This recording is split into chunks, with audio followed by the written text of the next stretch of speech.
Hello guys! Hello Taurus! Welcome dito sa aking channel, Kapalaran 888 Taurus. Alamin natin kung anong messages, vibration, gabay energy para sa lahat.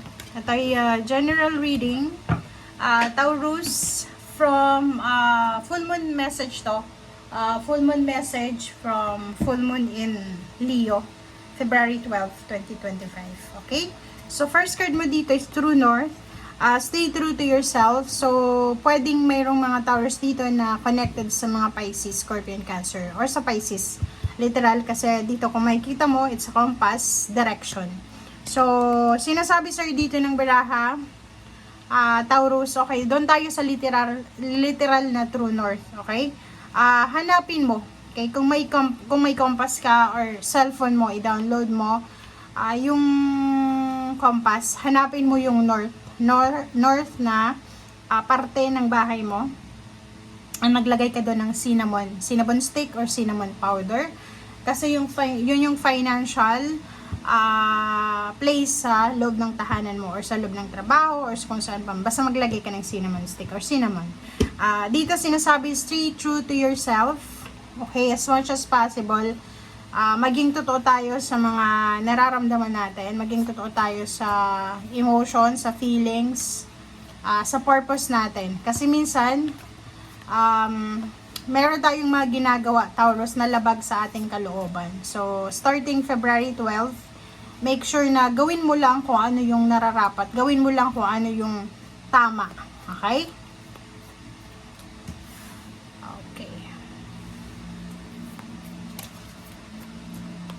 Okay, next card is Temptation. So, yun. Simula din ngayon na February 12, make sure na magdala ka ng mga pangontra. Okay? Ang pangontra, depende naman sa'yo yan. Is either prayer, or either bawang, asin, mga crystals, or lahat ng mga pwede mong, like, kung ano man, bracelet, na pangontra.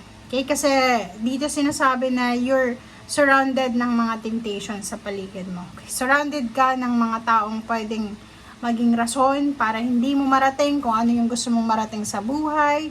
You're surrounded ng mga energies na negative. You're surrounded ng mga negative thoughts, connection, parang ganun. So, kailangan mong putulin yung generational karma, generational curses, trauma, okay? Kasi parang yun yung purpose mo eh. Parang yun yung sinasabi ng barahan na kailangan mong labanan yung tukso sa paligid mo. Okay?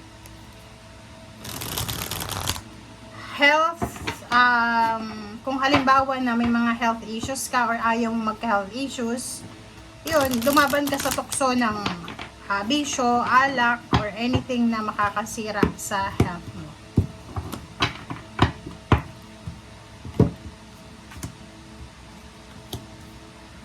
Okay, shadow side is sa karma, fear, regrets. Dito sinasabi sa'yo, yun na nga, diba? This February 12, starting February 12, meron kang choices, meron kang option para makaiwas sa tukso.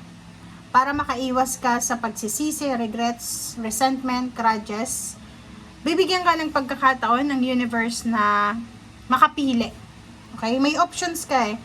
Parang sinasabi niyan sa'yo, since it's a full moon guys, full moon is all about emotion, feelings. Kung halimbawa na maraming tukso sa paligid mo, bibigyan ka ng pagkakataon ng Panginoon, ng universe na mag-give in sa tukso or umiwas sa tukso. Or so, ikaw lang ang makakapag-decision dito. Okay? So, kung ano man ang decision mo, ngayon, or kung ano man ang actions mo, depende yan sa'yo. Okay? Kasi, yun nga, bibigyan ka ng pagkakataon ng ating Panginoon na makaiwas sa tukso or mag-give in kung gusto mo nang makisama sa tukso or gusto mong subukan. Depende yun. Okay? So, Ace of Cups, Two of Swords, and Zero the Fool. So, nakikita ko sa'yo dito, posibleng tukso or posibleng will of the universe siya or God. But, may Ace of Cups, mayroong offer sa'yo, it's emotional fulfillment, aapo yung cups mo, so posibleng makatanggap ka ng new offer, love offer, pwedeng work offer, career offer, new beginnings, long distance, long term, parang ganon. But, make sure na nasa 2 of swords ka. Diba? Yun nga yung sabi ko sa'yo kanina, bibigyan ka ng option. Bibigyan ka ng choices na kailangan mong pagdesisyonan. So, make sure na magaling ka dito. Magaling ka dumiskarte. Strong yung faith mo sa Panginoon, sa sarili mo. And huwag kang mag-give in sa temptation na yan. Yun, di ba? Like, may mga indecent offer or pwedeng ino-offeran tayo ng magandang buhay. Kapalit nun is new love life or parang ganun. So, dito sinasabi na makinig ka. Sinasabi ng iyong intuition. Kapain mo yung puso mo kung saan ka masaya. Kung ano ba yung actions mo. Tanungin mo, magmamatter ba to na decision ko 3 months from now, 3 years from now, 5 years from now. Okay. Two of Wands, the Chariot, 4 of Swords, and 3 of Pentacles. So, ang daming offer na binibigay sa iyo ang universe. First of all, work, career, long distance, travel, bansa. Parang binibigyan ka ng pagkakataon ng ating Panginoon kung saan mo gustong lumipat. Europa, America, Asia, or kung ano man company or kung ano man career to na gusto mong lipatan. So, it's parang ano siya, progress or motivation siya sa'yo. So, bibigyan ka ng mga options na pwedeng masilaw ka sa karayaan. Okay? Higher position, higher salary, basta maraming benefits to na posibleng i-offer sa'yo. So, 4 of Swords, sinasabi ng bara sa'yo na pag-isipan mo muna siya. Reflect, meditate, pray, rejuvenate, spend time sa sarili mo. Huwag kang magdedesisyon this February 12. As much as possible, palipasan mo muna yung linggong ito bago ka magdesisyon. Okay? Make sure na maging matalino ka dito Kasi pag nag-give in ka dito, pwede kang magsisi sa bandang huli. 3 of Pentacles, hindi lang naman trabaho yung pwedeng i-offer sa'yo ng universe. It's all about business, partnership, collaboration, love life, or anything na may attachment. Okay? Okay. But, nakikita ko sa'yo dito, sinasabi na isang posibleng pagtatapos ang mangyayari sa buhay mo. So, yung mga financial problems mo, yung mga scarcity, may mga utang ka, may mga kompromiso ka sa usaping pera, ay posibleng matapos na yan and posibleng magkaroon ka ng balanse sa salapi. So, ano yung ibig sabihin niya? Okay? The Hermit and 7 of Pentacles.